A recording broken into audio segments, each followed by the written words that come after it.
Boa noite. Foi de última hora essa palavra. Essa palavra o Senhor já tinha me dado uma noite, foi aqui no culto. Foi uma noite que a Cris estava fazendo a abertura do culto e quando ela leu um versículo, Deus começou a me dar aquela palavra. E eu peguei meu celular e comecei a anotar. E hoje o Senhor trouxe ao meu coração que era para esse dia, essa palavra, para o dia de hoje. Então eu falei para ele, amor, mas eu posso, é de última hora, assim. E aí ele e o Kemuel vieram aqui para a igreja, eu finalizei. E eu espero que Deus fale com cada um de vocês através dessa palavra, porque é uma palavra do coração do Senhor que veio para o meu, e eu espero que seja assim transmitida a cada um de vocês. E a gente vai lá para o livro de Apocalipse, capítulo 10. E eu vou ler o versículo 1 e 2, e depois do 8 ao 11. Realmente nós estamos muito felizes por esse dia, por tudo que aconteceu, por tudo aquilo que o Senhor fez e por aquilo que Ele fará ainda. Vamos lá, então. Apocalipse 10, 1 e 2 diz assim. Vi outro anjo forte descendo do céu, então, envolto em nuvem, com o arco-íris por cima da sua cabeça, e o rosto era como o sol, e as pernas como coluna de fogo. E tinha na mão um livrinho aberto, pôs o pé direito sobre o mar e o esquerdo sobre a terra. Agora nós vamos lá para o 8. A voz que ouvi, vinda do céu, estava de novo falando comigo, dizendo, vai e toma o livro que se haja aberto na mão do anjo, em pé sobre o mar e sobre a terra. Fui, pois, ao anjo, dizendo-lhe que me desse o livrinho. Então ele me falou, toma-o e devora, e come-o. Certamente ele será amargo ao teu estômago, mas na tua boca doce como mel. Tomei o livrinho da mão do anjo e o devorei. E na minha boca era doce como mel. Quando, porém, o comi, o meu estômago ficou amargo. Então me disseram, é necessário que ainda profetizes a respeito de muitos povos, nações, línguas e reis. E quando a Cris leu sobre esse livrinho ali, que era amargo, Deus foi me trazendo essa palavra ao coração. E Apocalipse é um livro que a gente não costuma ministrar, porque é um livro chamado de o livro da revelação, é um livro emblemático, é um livro escatológico, o acontecimento das últimas coisas, mas ele é tão importante quanto toda a Bíblia. E essa semana eu estava vendo uma frase, era de um pastor, eu não me recordo qual agora, se era o Luiz Hermínio ou se era o Cote. Eu até procurei depois, mas eu não encontrei. Mas era mais ou menos assim, que o livro de Apocalipse não é para trazer o caos, o desespero ou o medo à igreja, mas sim para trazer esperança aos seus leitores, esperança à igreja. Porque, apesar de tudo aquilo que parece ser um caos, mostra o triunfo e a vitória do nosso Senhor como soberano, como sempre foi, como sempre será, como aquele que nunca perdeu o controle de todas as coisas, né? Então, eu quero falar um pouquinho desse pequeno trecho ali, do rolinho, do livrinho que João comeu, né? Que na boca era doce, ou seja, de fora para dentro era doce, mas era amargo no seu ventre, no seu estômago, de dentro para fora. Parecia que era algo amargo. E a palavra de Deus, ela produz essa sensação de amargo, muitas vezes, no nosso interior. Dá uma observada aí como é que ela funciona. Isso por quê? Porque ela conflita com tudo aquilo que foi depositado nas nossas vidas, desde o princípio, desde o nosso nascimento. Independente, como o Leandro estava dizendo, mas nós somos pastores, os nossos filhos, e o pastor Simonei estava lá hoje batizando o filho dele. Mas ele precisa escolher pelo seu Deus pessoal. Os nossos filhos vão precisar escolher o seu Deus pessoal. E não o Deus dos nossos pais, como falava lá, o Deus de Abraão, Isaque e Jacó. Não, ele é o meu Deus e eu preciso escolher o meu Deus. Então, tudo que foi depositado nas nossas vidas, até esse momento que a gente acolhe a palavra que em nós é implantada, vai conflitar. Porque a palavra é exatamente ao oposto daquilo que a gente aprendeu no mundo e na vida de onde a gente veio. Existe diferença entre ouvir a palavra e acolher a palavra. Porque se você pegar lá aquela parábola, por exemplo, da sementinha que caiu em vários tipos de terra, ela foi semeada, ou seja, ela foi lançada. O semeador, ele implantou em diversos tipos de terra.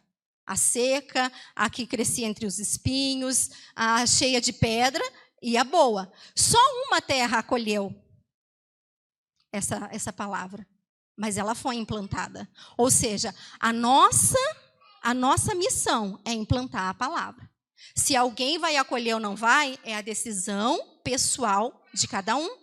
Então, hoje, cada uma dessas pessoas que se batizaram, acolheram essa palavra que foi implantada. Um plantou, outro lançou a sementinha, outro deu água, outro fez o discipulado, e aí cresceu, né? Germinou, brotou, cresceu, e ela foi lançada em boa terra.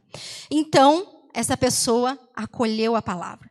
E a palavra funciona como um choque de realidade, daquilo que o homem diz e daquilo que os homens dizem. Se você pegar várias coisas que os homens dizem e colocar ali como parâmetro diante da palavra de Deus, é conflitante, é praticamente quase que tudo o oposto daquilo que a gente aprende na vida, com os nossos familiares, com os nossos pais. Não porque é um desejo, mas porque a palavra de Deus ela é pura, ela é mais pura do que o ouro refinado, ela é perfeita. E a nossa descendência, ela vem de uma origem de pecado. Nós fomos corrompidos pelo pecado de Adão, pelo pecado original. Então, nós precisamos que essa palavra venha para que nós sejamos transformados, né? Então, aquilo que o homem diz é o oposto daquilo que Deus diz. Então, somente depois de nós passarmos por esse processo completo que a palavra proporciona, é que nós podemos colocá-la de dentro para fora como um rio de águas vivas. Mas quando ela entra rasgando, não entra? Muitas vezes, quando ela nos confronta, quando ela vem de encontro com o nosso caráter que é falho, com o nosso caráter que é pecador, com o nosso caráter que está distorcido, ela vai confrontar e ela vai produzir ali um amargo no nosso interior. Mas se a gente deixar ela completar esse processo, ela vai fluir de nós como rios de águas vivas, de dentro para fora. Só que muitas vezes a palavra, infelizmente, ela funciona para a gente como capim. Porque Deus foi me trazendo à mente assim, sabe um animal que rumina? Ele pega lá o pasto dele, põe na boca e faz o quê? E fica lá um tempão. E mastiga, mastiga, mastiga, mastiga, e depois põe para fora. Só que não entrou, né, no estômago, ficou ali na boca, porque ruminar é ficar simplesmente aquela palavra ali na boca, e ele fica mastigando, mastigando, mastigando, e depois lança fora. Então, às vezes, eu vejo, talvez você, muitos de nós, outros, em várias situações, a gente pega aquela palavra e na boca ela é tão doce. Ela é tão gostosa, e é tão bom ficar na nossa boca, é tão agradável, sabe aquela palavrinha assim, que tem um sabor de mel? Só que na boca a palavra é muito fácil, gente. É muito fácil você falar a palavra, é muito fácil você pegar e ler a palavra, é muito fácil. Mas você viver esta palavra é muito diferente. Viver é acolher a palavra. Só que Jesus, ele nos chamou para uma experiência muito mais profunda. Ele não nos chamou para ser ruminadores da palavra, para a palavra ficar só na nossa boca. É bom na boca também, mas ela precisa produzir efeito dentro de nós. Então, ela deve servir de quê? De alimento. Não diz que é para a gente se alimentar da palavra? E o alimento, para ser plenamente assim consumido, ele precisa primeiro o quê? Ser ingerido, depois digerido. Aí ele precisa ser processado, o corpo vai absorver, cada parte do corpo precisa disso, daquilo, as vitaminas, os nutrientes, para que ela supra as necessidades do nosso corpo, a gente precisa engolir essa palavra. Então, nós não podemos ser ruminadores da palavra, nós precisamos ser aqueles que se alimentam da palavra. Qual tem sido o seu alimento? Como tem sido a palavra na tua boca? Ela está ficando só na boca? Ou ela está indo para dentro, para o seu interior, para o seu coração, para todos os órgãos ali do seu corpo para produzir vida? E assim como uma pessoa pode ter interferência na saúde por causa daquilo que ela come, daquilo que ela se alimenta, a aparência dela, o bem-estar, enfim, a saúde, né? O Vinícius, que era atleta, sabe que a alimentação vai fazer toda a diferença, não vai no desempenho, enfim, aquilo que você come vai fazer diferença em todo o seu corpo. Então, o mesmo efeito a palavra tem em nós, no nosso espírito. Em João, acho que é João, eu não anotei aqui qual é o texto, mas que diz lá, quem de mim se alimenta, por mim viverá. Se você se alimenta da palavra, você vive por aquilo que Deus está colocando dentro de você. Mas existem pessoas que desejam apenas saborear essa palavra e não se alimentar dela. Você conhece? Às vezes a gente quer, não é? Essa parte aqui está tão boa, mas não vou colocar ainda em prática. Você está saboreando a palavra, porque a palavra é boa, mas ela é para ser alimento. A palavra às vezes funciona como sobremesa, só que sobremesa não alimenta ninguém e nem se pode comer todo dia sobremesa. Sobremesa realmente é para um momento específico, é para um tempo. Você vai comer sobremesa no café da manhã? Não. No café da tarde, no almoço, no jantar, antes de dormir? Não. A sobremesa é para depois do alimento. E muitas pessoas querem que a palavra seja essa coisa saborosa. Só que a sobremesa não serve para todo o tempo, a sobremesa não nutre, a sobremesa não faz crescer e não pode ser consumida rotineiramente. Quem deseja só o sabor do mel, e ó que não é nem o mel, hein? É o sabor do mel, porque o mel ainda é nutritivo, mas não é o mel. Tá dizendo, sabe aquela palavra que é o sabor de mel, que é docinha? Quem deseja só isso, não experimentou essa transformação que tem sido falada aqui todos esses dias, esses 40 dias de oração, de palavra. Está gerando transformação? Senão ela está só na boca e não vai produzir a transformação que é necessário que se produza. Então, Deus me trouxe nesse dia uma palavra engraçada, sabe? E essa palavra que ele me trouxe, que tem muitos chicleteiros da palavra por aí. Sabe o que é chicleteiro? É aquele que a palavra vive na boca, mas só quer... Sabe o chicletinho quando tem cor? Você põe ele na boca, ele tem cor, ele está docinho, você começa a mastigar, sai aquele caldinho, aquela aguinha boa, e ele está macio. É docinho igual o mel, maciozinho igual o mel, gostosinho, mas está ali, né, no comecinho. Mas se a gente ficar muito tempo com chicletes na boca, o que acontece? Pega uns chicletes rosa e fica lá 2 horas. Já ficou 2 horas com chicletes na boca? A criança gosta, às vezes a gente na escola, né? Ficava com aquele chiclete sem jogar fora a aula inteira. O que acontece com os chicletes? Perde a cor, perde o sabor e fica o quê? Duro. Exatamente isso. E aí, as pessoas... essa palavra sem sabor, sem gosto, está sem doce, não está me agradando? Essa eu não quero. Joga fora, né? Não está agradando meu paladar. Então, eu não vou engolir isso aí, não. Essa palavra está dura demais. Essa palavra tem renúncia, tem morte do eu. Não quero mais, só quero o chicletinho docinho. São os chicleteiros. Pega, joga fora. Tá durinho? Joga fora. Tá ruinzinho? Joga fora. A palavra pegou? Joga fora. Não quero esse pedaço. Eu só quero quando ela tem glamour, quando ela tem brilho, quando ela tem cor, quando ela está com um gostinho que é bom para mim. E aí não aceita esse evangelho que é duro, esse evangelho que muitas vezes é sem sabor, sim. Essa palavra que muitas vezes machuca, sim. Essa palavra que confronta, sim. E aí vão viver ali, gospem essa palavra, e eu vou mascar novos chicletes por aí, até dar um hálitozinho fresco, dar um gostinho novo ali, disponibiliza aquele gostinho novo, mas logo vai passar. Pessoas que vivem de entusiasmo em entusiasmo, de chicletinho em chicletinho, de docinho em docinho, buscando sempre o sabor do mel. E eu vejo a palavra aqui do começo ao fim. Ela não é muito sabor de mel, não. Ela é dura, ela é eficaz, ela é mais cortante do que espada de 2 gumes, e ela é apta para separar a alma da medula, né? O corpo da sua carne ali. Então, cuidado com pessoas, cuidado com entusiasmo, cuidado com situações que querem te levar para novos caminhos ou para grandes, novas e frescas e cheias de hálito, sabe? De revelação da palavra, aquelas coisas totalmente maravilhosas e deliciosas que não têm renúncia. Sabe por quê? A gente não precisa de um monte de revelação da palavra, porque a palavra não mudou. Ela é a mesma. De quando ela foi escrita, de antes de ter sido escrita, quando era passada oralmente, é a mesma palavra e ela não mudou. Se até Jesus viveu um evangelho de obediência, de renúncia, de morte para o seu eu, não só no seu espírito, mas na sua carne, né? Sacrifício de morte, morte de cruz. Você acha que a gente não vai precisar negar a nós mesmos? Você acha que a gente não vai precisar engolir uma palavra dura? Que a gente não vai precisar engolir uma palavra sem sabor? Uma palavra que não é agradável aos nossos ouvidos e nem à nossa boca? A gente vai precisar negar a nós mesmos. É isso que a palavra diz.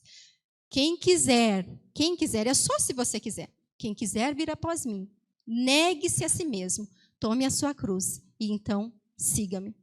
É esse o evangelho que Jesus pregou. Um evangelho de morte, um evangelho de sacrifício, um evangelho de perseverança, um evangelho de negar-se a si mesmo. E a porta não foi reformada para que a gente, então, agora vamos alargar, agora vamos deixar ela mais acessível. Não, ela não foi reformada. Então, nós somos constantemente restaurados para conseguir passar por ela. E eu li, eu não sei se foi um livro ou não sei se foi algo de ensino, eu não me lembro, mas que existe uma porta, existia antigamente em conventos, eu não sei se essa história é literal ou não, mas que existia uma porta em conventos que era chamada de a Porta dos Monges. E essa porta, ela era uma porta bem estreita. E eles faziam assim essa porta estreita para que os monges se mantivessem em jejum e oração. Logo, se eles engordassem, parassem de ter o seu jejum, eles não passariam pela porta. Então, era chamada de Porta dos Monges.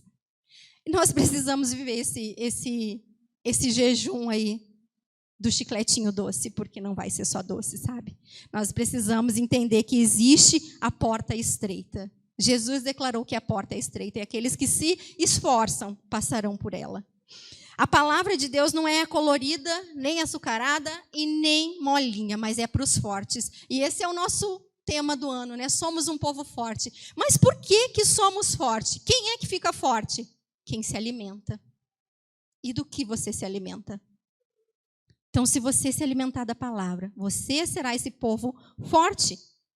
Quem não se alimenta enfraquece ao ponto de chegar à morte.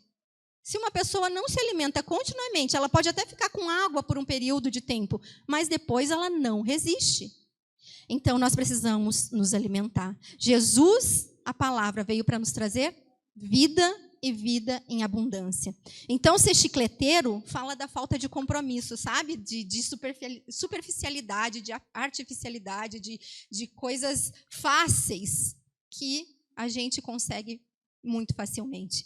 E aí, a palavra do Senhor também tem um versículo que diz assim, que naquele dia, esses chicleteiros vão dizer assim, mas nós profetizamos em teu nome, nós pregamos em teu nome, nós expulsamos os demônios em teu nome, mas ele vai dizer assim, não te conheço, porque você não se alimentou de mim, aparte-se de mim.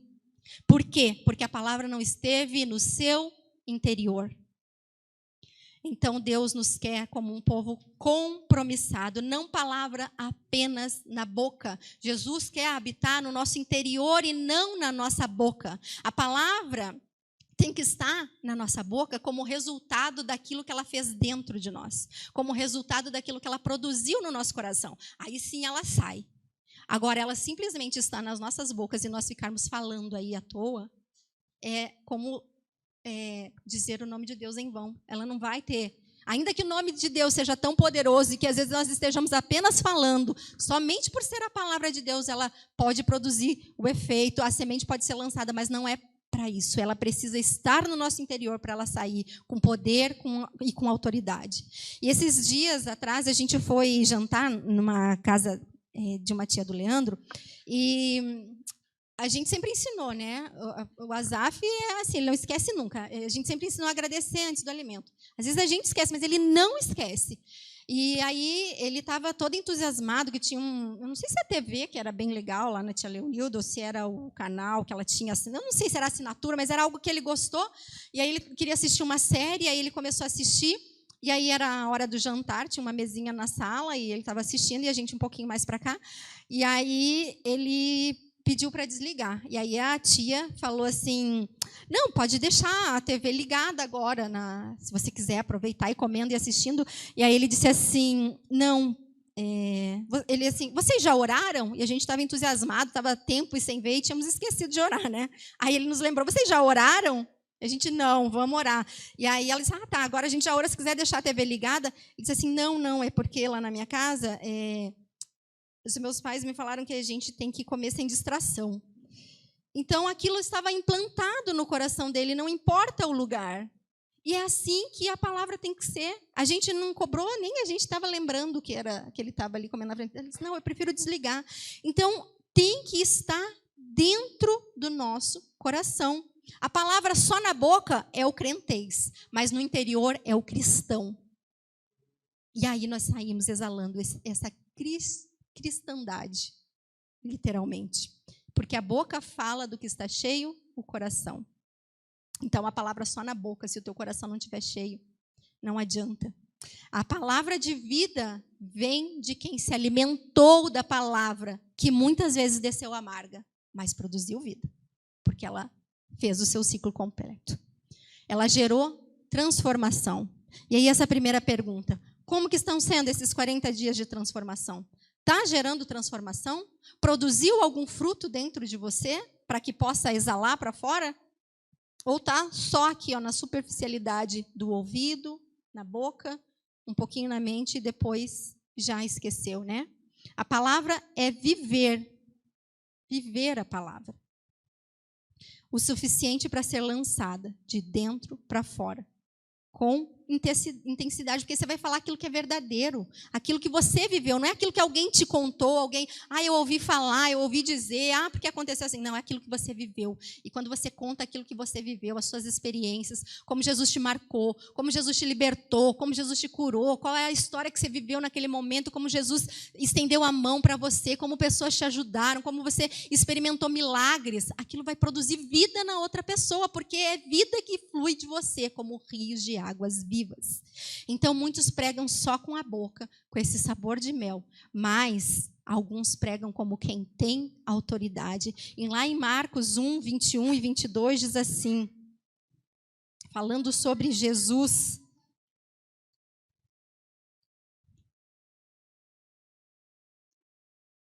Marcos capítulo 1. Marcos 1. 21 e 22. Depois entraram em Cafarnaum e logo sábado ele foi ensinar na sinagoga. E maravilharam-se da sua doutrina, porque os ensinava como quem tem autoridade, não como os escribas.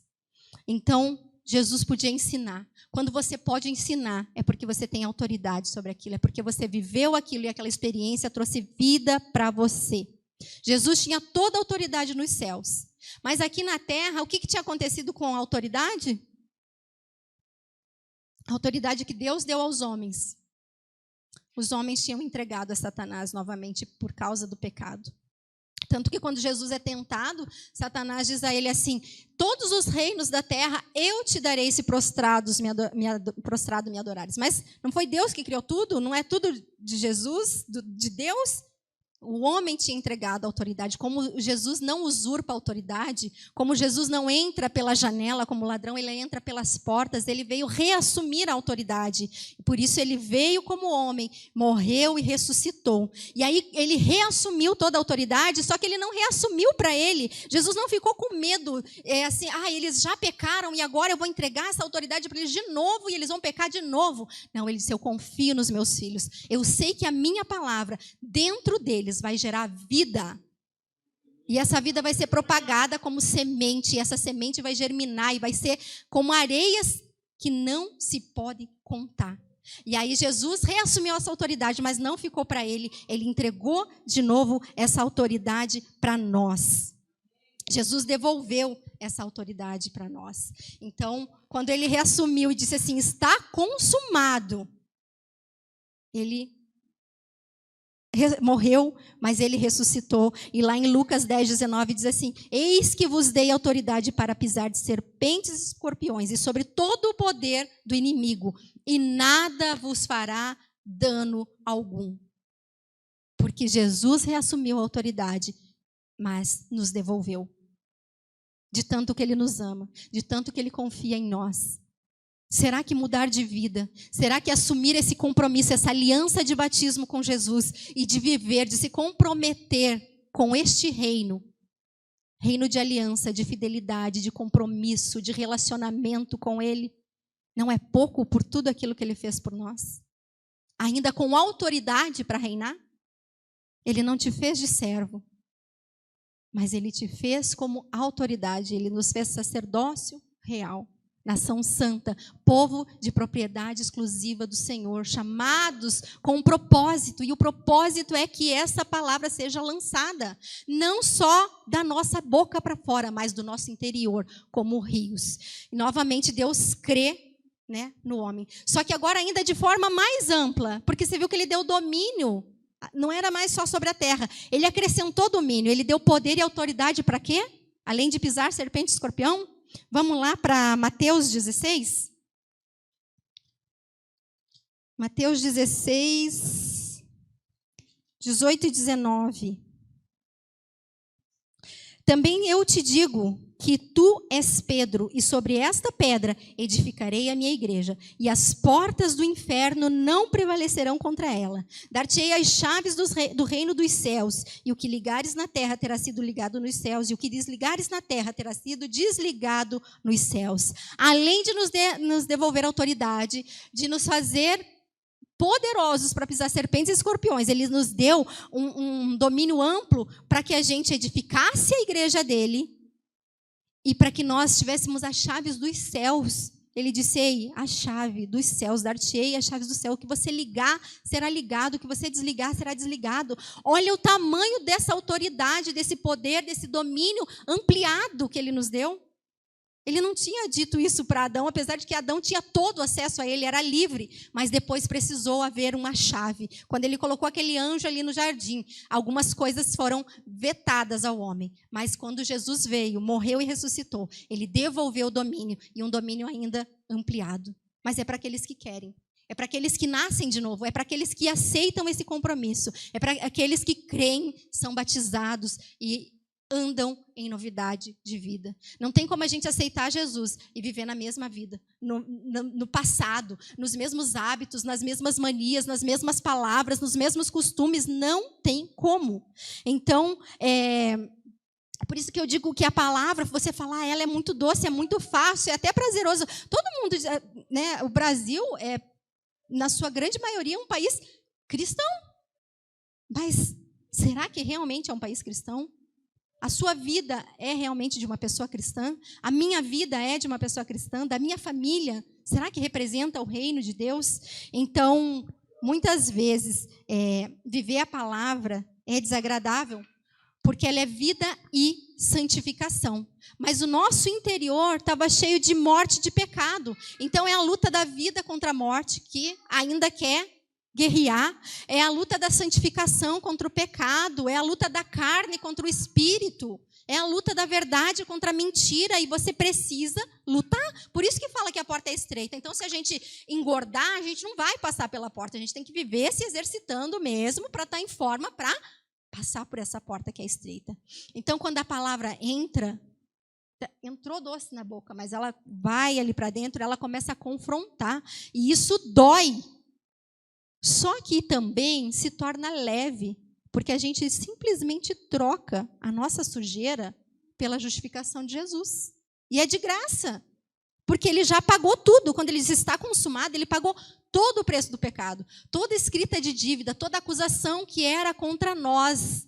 Diz que Ele destronou principados e potestades e espojou assim, ó, na cara, como se Ele esfregasse na cara dele. Sabe, igual torta na cara? Igual se Ele pegasse o escrito de dívida que era contra nós, esfregasse na cara do diabo e disse assim: está consumado, está pago. Então é de graça, se torna leve, porque você troca o seu fardo de pecado, o seu fardo de sujeira, o seu fardo de imundícia, o seu fardo de podridão, porque é daí que a gente saiu, da lama, pela justificação do Senhor.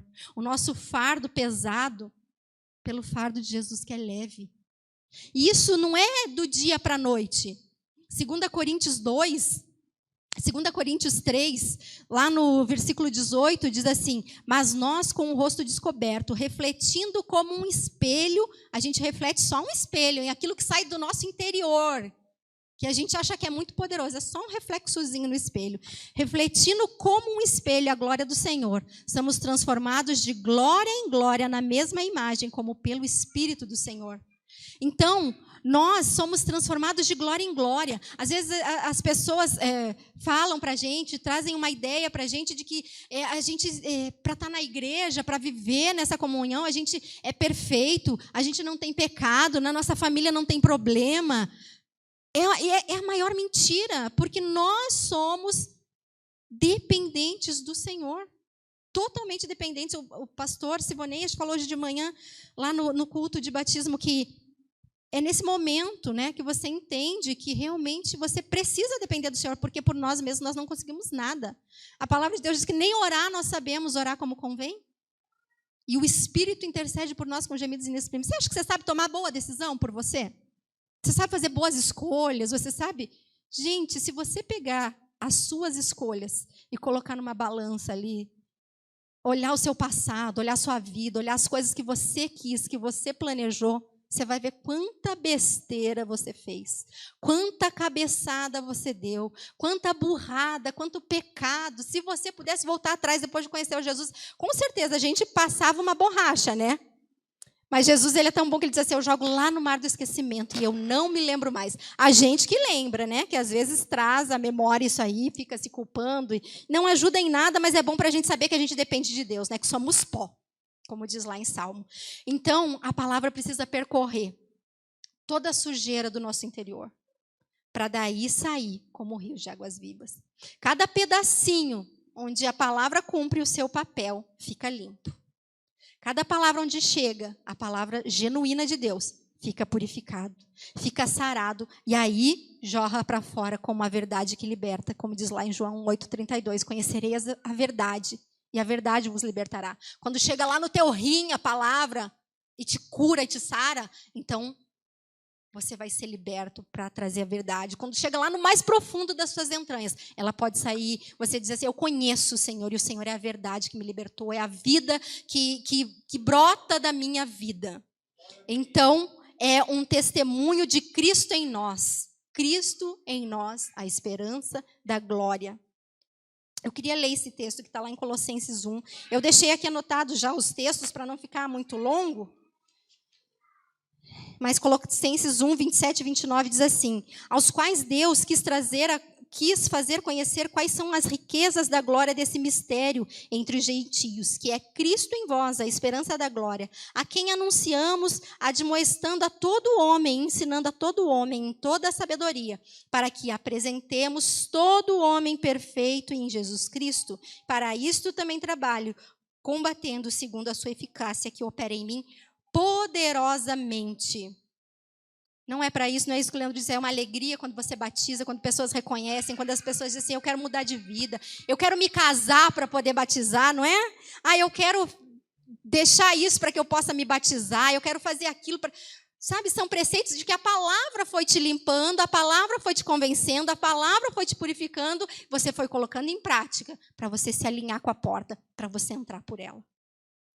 Então, nos torna, esse Cristo em nós, essa esperança da glória, nos torna capazes de jorrar essa água dessa fonte que antes eram águas amargas, que antes eram fontes rotas, mas que hoje são fontes de água da vida. E eu fico pensando no trabalho de um médico. Sabe quando uma pessoa está... São inúmeras situações que acontecem, mas que a pessoa às vezes precisa passar por uma cirurgia, que ela precisa passar por uma lavagem dos seus órgãos internos. Às vezes tem infecção generalizada, às vezes são tantas coisas. Quando tem estoura aquele negocinho aqui, apêndice, né? Aí geralmente precisa fazer a lavagem toda, né? Então eles abrem, tiram os órgãos, fazem uma lavagem naqueles órgãos, fazem uma lavagem em todo o interior e depois vão recolocando tudo no lugar. Então é um trabalho do médico, é minucioso, é lento, é detalhado. O Leandro, quando operou o joelho, ele pegou uma infecção hospitalar no joelho. O cara falou que ele já tinha feito mais de não sei quantas cirurgias, era um médico excelente, mas o primeiro foi ele que teve a infecção ali no joelho, e foi um caos, porque começou no joelho, mas podia matar, porque se vai dando essa infecção, a bactéria vai indo pelo sangue, vai indo.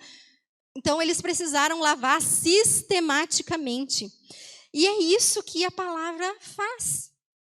Marcos 2, 16 e 17 diz assim: E os escribas e fariseus, vendo-os comer com os publicanos e pecadores, disseram aos seus discípulos: Por que come e bebe ele com publicanos e pecadores? E Jesus, tendo ouvido isso, disse-lhes: Os sãos não necessitam de médico, mas sim os que estão doentes. Eu não vim para chamar os justos, mas sim os pecadores ao arrependimento. E eu gosto de imaginar que a palavra em nós é como nós, esse paciente que está ali com o apêndice estourado, né? O pecado fez um estrago lá dentro, vazou tudo, foi para o coração, foi para tudo. E aí o médico dos médicos, que é aquele que tem todo o poder, pega essa palavra e começa a ejetar dentro de nós. A palavra é água limpa, água pura. Aspergirei sobre vós água pura e ficareis purificados das vossas imundícies. E ele começa a lavar cada órgão, cada pedacinho, cada infecção que está ali cheia de pus dentro de nós. E ele vai lavando cuidadosamente e colocando no lugar direitinho. Isso é a restauração, um a um passo de cada vez, de glória em glória. Então, a mudança, quando a gente se converte, você não muda do dia para a noite. Então tudo aconteceu magicamente. Não, no reino de Deus não existe mágica, existe transformação, restauração, arrependimento, entrega, negar-se a si mesmo. É assim que se vence. Não é fácil para ninguém. Não é fácil para mim, porque eu estou aqui. Como não é fácil para você, cada um tem suas limitações, mas essa palavra vai lavar aquilo ali, vai colocar no lugar. Opa, esse órgão já está bom, agora vamos para o próximo. Para que a contaminação não permaneça ali. Então, é um de cada vez. A palavra entra pela nossa boca, às vezes desce goela abaixo, não porque alguém te obrigou, mas porque é difícil admitir. É difícil você se olhar no espelho e falar: eu sou essa pessoa, eu sou essa ladra, eu sou essa pessoa mentirosa, eu sou essa fofoqueira, eu sou esse adúltero, essa adúltera, eu sou essa prostituta, eu sou isso, eu sou aquilo. Eu sou aquilo, ou aquilo, ou aquilo. Você sabe de onde você veio, ou onde você está, de onde você está saindo. Cada um de nós sabe de nós. Cada um sabe onde aperta o calo. Mas Jesus não aponta o dedo, mas ele mostra a palavra. E se essa palavra, nós deixarmos ela ser destinada para o lugar correto, para cada órgãozinho nosso que está apodrecido pela nossa vã maneira de viver, ela vai trazer vida, ela vai gerar vida e transformação. Eu quero ler um texto bem importante aqui. A gente está quase finalizando, que está lá em 1 Pedro.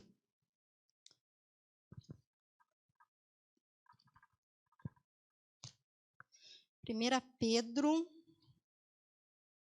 capítulo 1.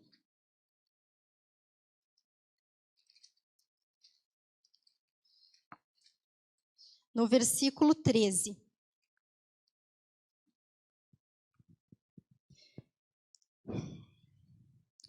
Portanto, cingindo os lombos do vosso entendimento...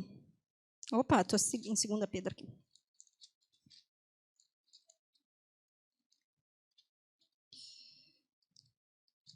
Um 13.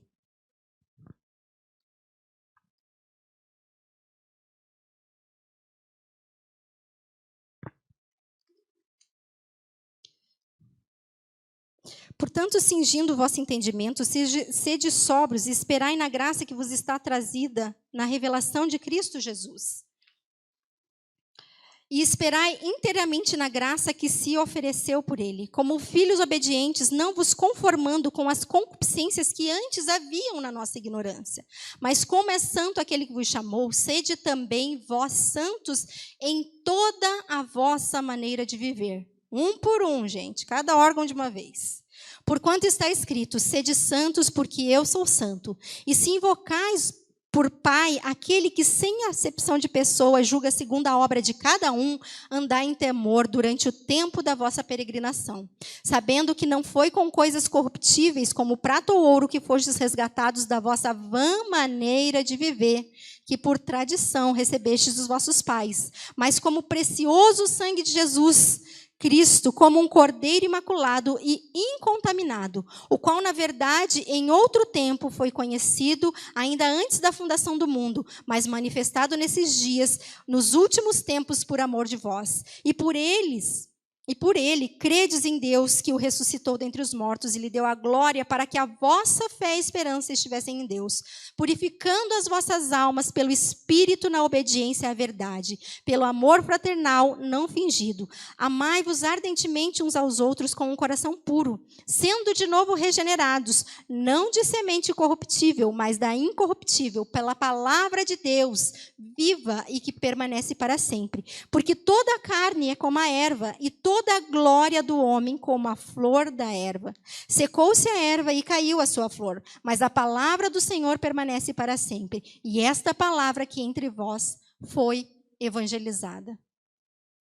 Então, literalmente, nós precisamos deixar aquilo que nós vivemos, conhecemos e aprendemos e acolher essa palavra para que ela gere essa mudança. Porque o homem é passageiro como a erva, como a flor. Mas a palavra de Deus permanece para sempre. E com essa palavra cada um foi evangelizado. E é por essa palavra que cada um deve optar, fazer a sua escolha. E aí nós podemos dizer, Senhor, as minhas mãos estão limpas desse sangue. Eu falei, mas a escolha é de cada um. Então cada órgão lavado é remido pela palavra, vai viver e vai transmitir vida. Porque não é mais vida só para você. Se fosse assim, você aceitava Jesus e você morria, porque já cumpriu o seu propósito, você está santo, purificado, vai para o céu. Porque o propósito de Cristo é salvar a todos. Mas é através de você que ele vai salvar o outro. Pela palavra dele, mas usando você. Então você vai transmitir vida. E nessa cirurgia que a palavra realiza em nós, nós recebemos duas coisas muito importantes nessa pós-doença do pecado. Quando Jesus lava ali o nosso interior. Ele faz uma transfusão de sangue. O sangue de Jesus agora está sobre nós. Nós somos selados com o sangue, sabe? Nós somos adotados como irmãos de Cristo e nos deu o poder de ser filhos de Deus. Então nós temos o sangue de Jesus em nós. E também nos dá um coração novo, porque o nosso coração era de pedra e não dava para reaproveitar esse coração de pedra. Por isso que ele diz assim, aspergirei água pura, ficareis purificados e colocarei dentro de vós um coração novo e um espírito novo. Aquele coração duro de pedra, ia estar tudo limpinho aqui, mas o coração de pedra ia começar a esmagar tudo aquilo que Deus fez. Por isso que ele dá um coração novo, para que a gente possa ter uma nova vida, andar em novidade de vida. No sangue da nova aliança, feita na carne de Cristo, por causa do seu sacrifício. Ainda resta um trabalho diário para nós. Todos os dias, renovação de mente, porque senão a gente volta para a nossa vã maneira de viver. O costume dos nossos pais, o costume dos nossos avós, a religião, a religiosidade, os pecados, os hábitos, as palavras, tudo isso volta a agir na nossa vida, se a gente não renova a nossa mente em Cristo. É necessário constantemente a gente acessar essa palavra, não como chicletes, mas como uma palavra de vida que gera transformação, que é eficaz para o nosso dia a dia. Eu vou ler 2 versículos para a gente finalizar. 2 textos. Um em Provérbios 6.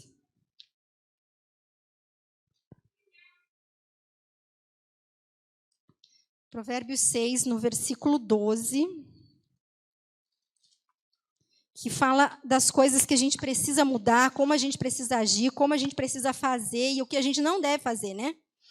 No versículo 12, Provérbios 6, 12, diz assim: o caráter do perverso é maligno, caminha de um lado para outro, murmurando atrocidades. Comunica-se sorrateiramente com os olhos e arrasta os pés e faz sinal com os dedos, e em seu coração habita o engano. Todo o tempo planeja o mal, anda semeando perversidade e discórdias. Por essa razão, a desgraça se abaterá repentinamente sobre ele. De um golpe será completamente destruído, sem qualquer apelação. Há 6 atitudes que o Senhor odeia e 7 atitudes que ele detesta: olhos arrogantes, língua mentirosa, mãos que derramam sangue inocente, coração que maquina planos perversos, pés que se apressam para fazer o mal, a testemunha falsa que espalha difamação e aquele que provoca contenda entre os irmãos. Tudo isso, ou metade disso, ou 1/3 disso, ou alguma coisa disso, pode ter certeza que tinha na minha vida e certamente tinha na sua. mas a palavra de Deus foi acolhida. Então ela precisa gerar transformação. Aquilo que você fazia, você precisa deixar de fazer, com a ajuda de Deus, porque por nós mesmos nós não conseguimos. E então, a gente vai lá para Filipenses, no capítulo 4.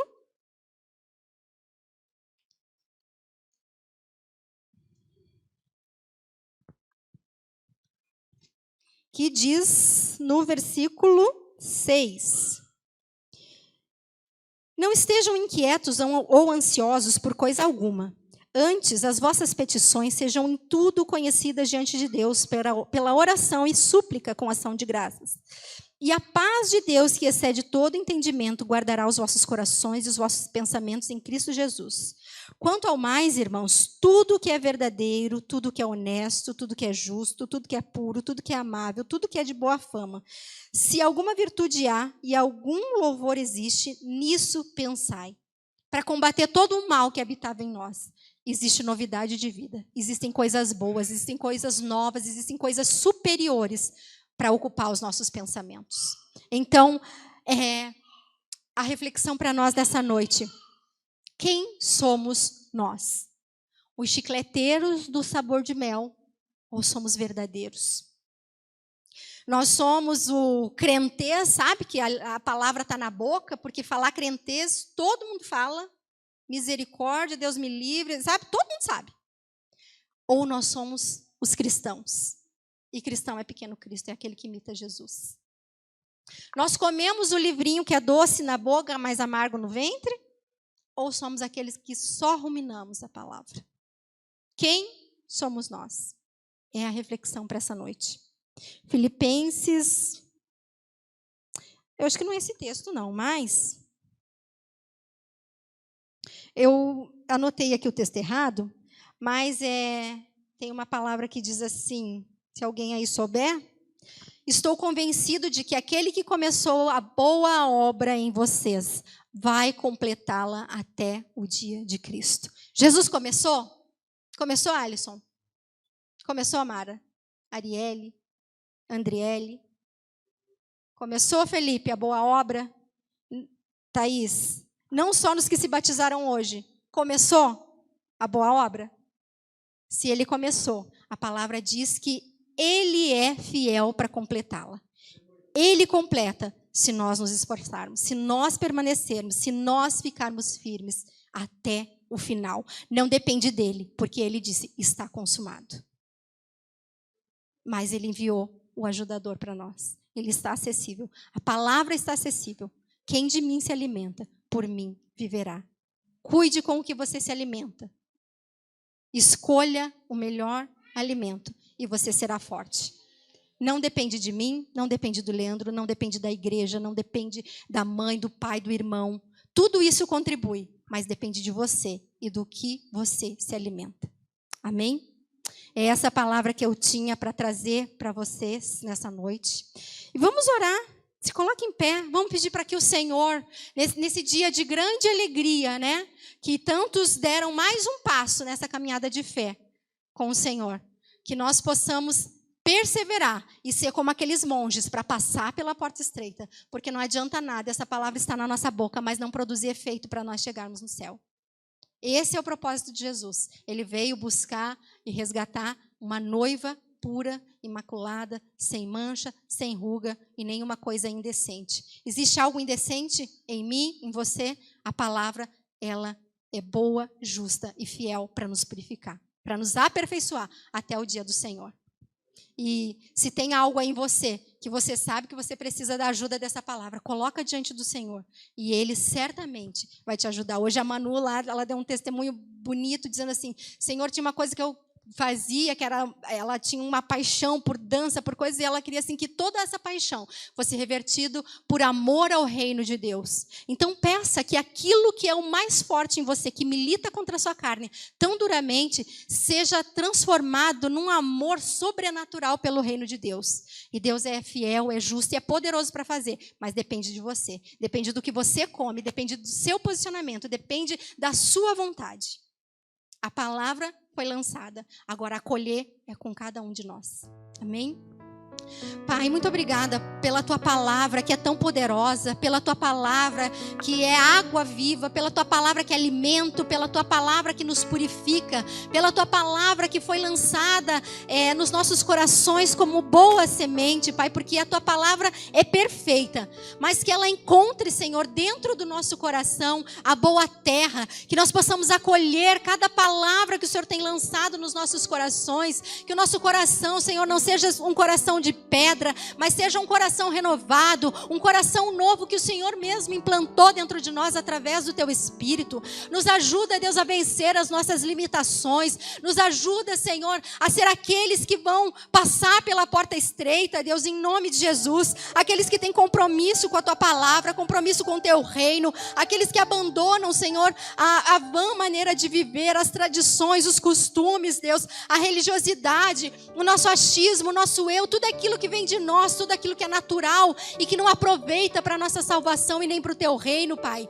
Que o Senhor nos ajude a viver em novidade de vida, Pai. Que nós não estejamos com a palavra apenas nos nossos lábios, Pai, mas que a palavra dos nossos lábios seja resultado da palavra que está arraigada em nosso coração. Essa palavra que é viva, essa palavra que é vida, essa palavra que gera transformação, a palavra que nos purifica, a palavra que traz, Senhor, novidade, a palavra que nos tira das trevas para a luz, Pai. Em nome de Jesus, nos ajuda, Senhor, nas nossas debilidades, nos ajuda, Senhor, no nosso caráter, às vezes tão transtornado, Senhor, por esse mundo tão corrompido, Deus. Nos ajuda, Senhor, a sermos moldados por essa palavra, que às vezes vai descer sim, doendo, vai descer machucando, Deus.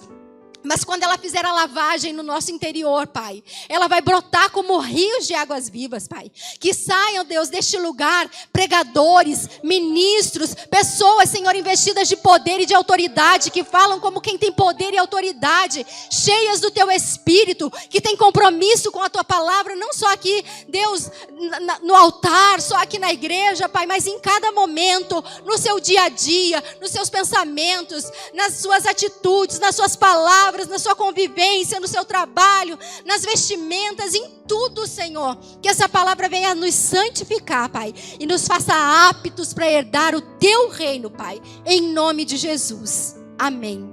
Amém.